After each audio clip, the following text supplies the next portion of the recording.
존경하는 220만 도민 여러분, 그리고 언론 여러분, 충청남도는 오늘 정부의 상생 국민연금 지원 대상에서 대진 도민들에게도 1인당 25만 원의 재난지원금을 지급하기로 결정하였습니다. 저는 이와 같은 결정이 이루어지기까지 과정과 배경, 그리고 소예산과 지급 절차에 대하여 말씀드리고자 이 자리를 마련했습니다. 먼저 지급 결정에 대한 과정과 배경입니다. 우리 도는 정부의 상생 국민연금 신청 둘째 날이었던 지난 9월 7일부터 시장군수 협의회와 지방정부 회의를 통해 상생 국민연금 추가 지원에 대해 시군과 논의를 시작했습니다. 이후 부시장, 부군수 회의를 거쳐 정부의 상생 국민지원금에 대한 각 시군의 여건과 여론을 종합적으로 분석하였고, 마침내 지난 9월 17일 시장 군수님들과의 심도 깊은 회의를 통해 추가 지원에 대한 공동합의를 이뤄낼 수 있었습니다. 전도민 지원 결정 1일까지 산통이 없었던 것은 아닙니다. 100% 추가 지급은 도 재정 여건상 어려운 결정이었습니다. 지역적 형평성 차원에서 일부 시군에게만 지원금을 지급할 수도 없었습니다. 이런 상황에서 무엇보다 중요한 것은 이에 대한 기본 원칙을 세우는 것이라고 저는 판단했습니다. 이와 같은 고민 끝에 15개 시군이 합의할 경우 도가 50%를 지원한다는 우리의 기본 방침을 정하기에 이르렀습니다.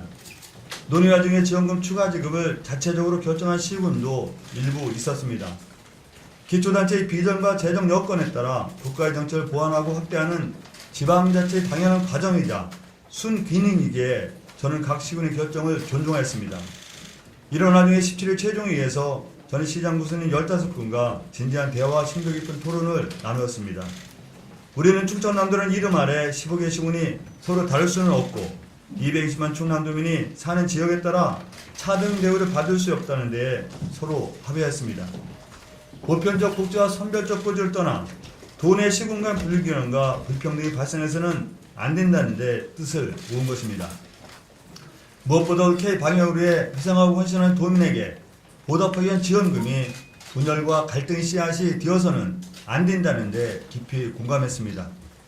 또한 추가 지원금이 자영업자 및 소상공인과 중소기업에 흘러갈 수 있도록 설계한다면 추가 지원금의 목적과 효과도 10분 살릴 수 있을 것이라는 데에도 목소리를 합하였습니다.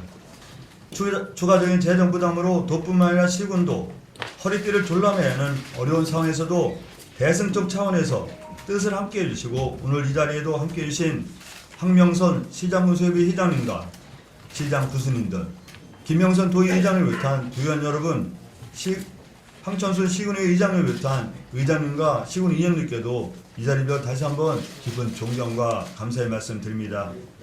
특히 큰 부담이 있음에도 결단을 내려주셔 충남이 하나됨을 보여주신 박상준 천안시장님과 아산시장님께도 오세훈 아산시장님께도 깊은 존경과 감사 인사를 드립니다. 존경하는 220만 도민 여러분, 기존 정부의 상생 국민연금 지원 대상은 185만 5,167명이며 소요 예산은 4,658억 원입니다. 금년 6월 말 기준 인구인 211만 7,400명의 87.6%에 해당됩니다. 도는 오늘 기존 지급에 제외되어 있었던 12.4%에 해당하는 26만 2,233명에게까지 재난지원금을 지원할 것입니다. 총 소요 예산 656억 원 중 50%를 도비로 지원할 계획입니다. 신청 방법과 지급 시기 등 구체적인 절차와 내용에 대해서는 시군과 긴밀히 협의하여 조속한 시일 내에 도민께 알려드리겠습니다. 도의회와 시군에서도 전폭적으로 협조해 주시기 바랍니다. 존경하는 도민 여러분, 이번 상생 국민연금 추가 지원 결정의 가장 큰 이유는 지원금 이름처럼 상생해 있습니다. 코로나라는 미중의 재난은 계층, 성별, 지역을 불문하고 전 도민에게 닥친 재난입니다. 그리고 이에 맞선 충청남도의 방역은 도민 88%만이 이룬 성과가 결코 아닙니다. 일부 시군만의 성과도 아닙니다. 우리 충청남도 15개 시군 전 도민이 이룬 성과입니다. 이념이나 철학, 정치적 입장보다 더 중요한 것은 전 도민의 상생이며 하나된 충남의 화합이라고 생각합니다. 충남은 코로나19라는 국난 앞에서 굳건히 단합할 것입니다. 충남은 그 하나된 힘으로 자영업자 및 소상공인과 중소기업, 비정규직, 저소득층 등 사회 취약계층의 삶을 더욱 살피고 물세 틈없는 방역에도 최선을 다하겠습니다. 시장 구성력과 함께 충청남도 원팀으로서 더 열심히 도전에 임하겠습니다. 덧붙여 도민 여러분께 기쁜 소식을 하나 더 말씀드리겠습니다. 지난 16일 장항선 전 구간 복선을 위한 마지막 퍼즐이 드디어 맞춰졌습니다. 기재부가 장항선 복선 전철화 건설 사업의 웅천대역 구간 복선화를 반영한 초공사업비 변경을 최종 승인한 것입니다. 그간 환하했건이 국가 대동맥인 장항선은 신창 웅천 구간만 복선 전철을 추진하고 웅천 대야 구간은 단선 전철로 이어지면서 사업 효과가 반감되는 문제점이 발생했습니다. 서해선 쪽 운행 계획이 당초 대구 홍성에서 대구 홍성 익산으로 변경되었고 성문산간 인철도 건설 사업이 확정됨에 따라 웅천 대야 단선 구간의 선로 용량이 부족해지는 것은 단명한 사실이었습니다. 이에 우리들은 웅천 대야 구간의 복선을 위해 국회와 청와대, 국토교통부를 상대로 전 구간 복선의 필요성과 타당성에 대해 끊임없이 설득하고 공감대 형성에 최선을 다하였습니다. 그리고 마침내 충남의 노력은 장항선의 전 구간 복선화라는 큰 성과로 들어왔습니다. 이제 장항선은 완전체입니다. 그 기대효과는 전 방위적으로 나타나게 될 것입니다. 우리 도민의 수도권과 전라권의 이동이 쉽고 빨라지는 물론 교통망 확충으로 인한 물동량 이동도 확대되고 자유로워질 것입니다.